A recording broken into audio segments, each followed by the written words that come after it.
Horbapiwan bau hachmajonga Kapir theka kinja kumusin tiu hakapen Ngayo hiya ubnai bawan raya kadur jongfi kapin sojingi dianga Banga terang banyo kren ya pitang sikintien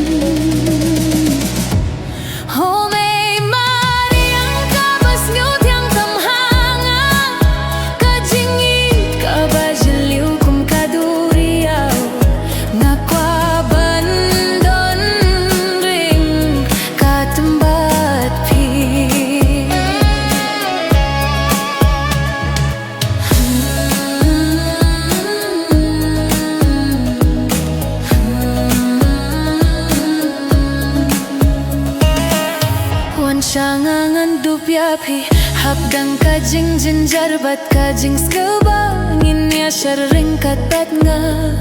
Kim dong kikin tian ki balah ban pin po ya kajing shisha Bapi de kajing man ka ba koridor tam ngai Tiapi pala tia ka bapi mudu